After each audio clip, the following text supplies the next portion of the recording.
Campaigner Alastair Campbell is with me here out on the Green in Westminster. Nigel Farage, if we track back in history, you are the agent of where we are now. Your allies in the Tory party have tried to behead the Prime Minister, and of course a Brexit deal you don't like is in trouble in the Commons. Pleased with your handiwork?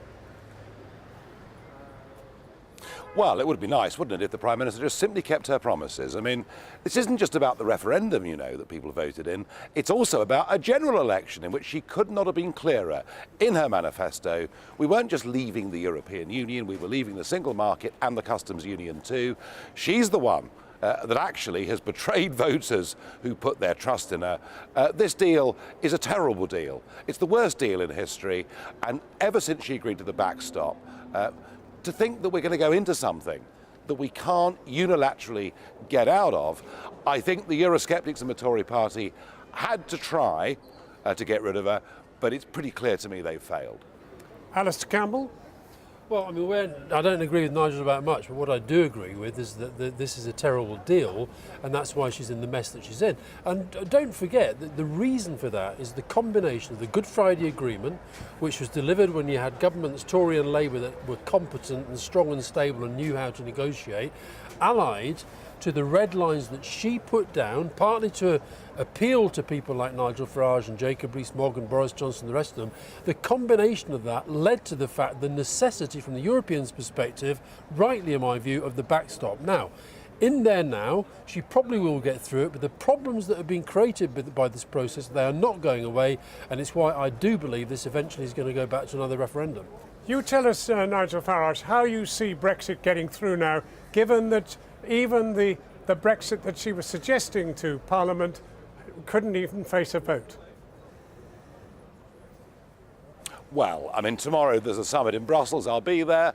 I'm as certain as I can be, talking to group leaders here in Strasbourg today, there will be no significant concessions of any kind at all. So she comes back from Brussels with virtually nothing, perhaps a codicil that'll be added to the withdrawal agreement. My guess is she won't put it to Parliament next week. This will run into the new year.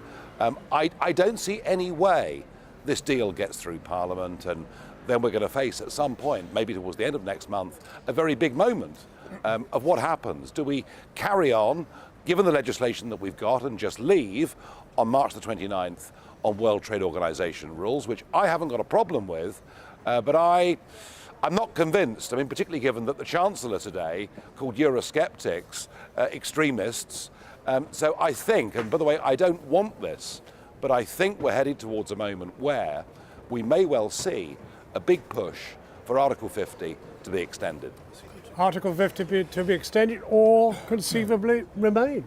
Well, I'm pleased that Nigel recognises I think we are heading to Article 50 being extended, and I think the European Union will only go for that if they understand that there is a process towards a different course. They're not going to do it just to let the Tory party carry on squabbling amongst themselves. And I also think from Nigel's perspective, I actually think the vision of Brexit that he has, he's not going to get it through Theresa May, so actually I think that Nigel's side of the argument should be out for a people's vote as well. This thing has got to go back to the people at some stage. The country is not uniting around any vision of Brexit, and it's got to go back to the people. Nigel Farage. People's vote? Well, there's one slight problem there, Alastair, and it's this. Well, hang on. There's one slight problem here, that with the last referendum, we were told explicitly that this was our decision and it would be implemented.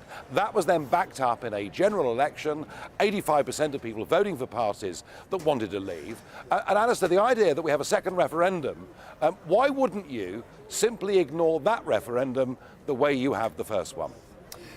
The whole problem with this, though, Nigel, is you did not have a plan. You and your people fought for this Brexit for years and years and years and years. We voted to leave. Yes, but you didn't have a plan for what that means. And the government has tried to make sense of it, and they've not been able to do so.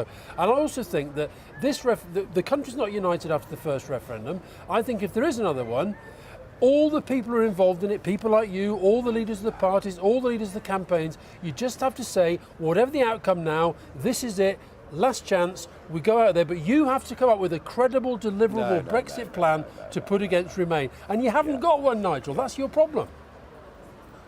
The credible The credible, deliverable Brexit plan is the one I fought for 25 years, which is a simple free trade agreement. And yes, assurances on both sides of the Irish border.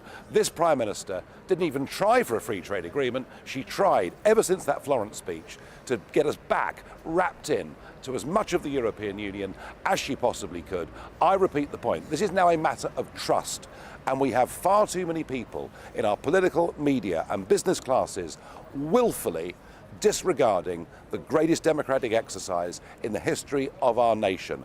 And to ask us to do it again because you don't accept the result fills me with no confidence that when Leave wins a second referendum, as it would by a bigger margin, that you would change your position one iota. Well, if you're so confident, why not go for it?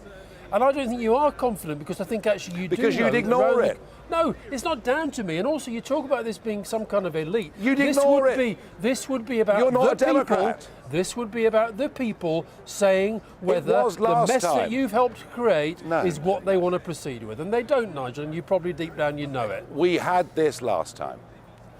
No, I don't agree with that at all. In fact, actually what I'm seeing is a lot of people out there so disgusted by this whole process, so disgusted by our political class that they would vote to leave again. I think in much bigger numbers. This thing about you not being the that is political not class. the point.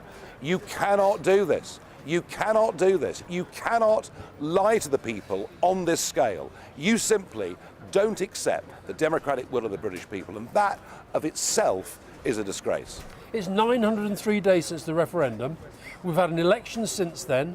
We've got a Conservative Party in turmoil, and you still have not been able to put forward a plan that in paper we can all read and say that's how Brexit would work. You haven't done it, Nigel.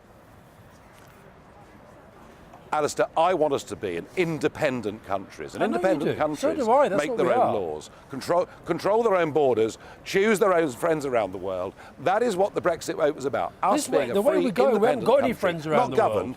Not governed by a bunch of old men in Brussels. And the one point of agreement is that Mrs May is messing this argument up from both sides by trying to please everybody, and in the end, pleasing absolutely nobody. But that's why I'm saying, if you're confident and if they're screwing up to the extent that they are, you get behind another referendum and let's see what people really think.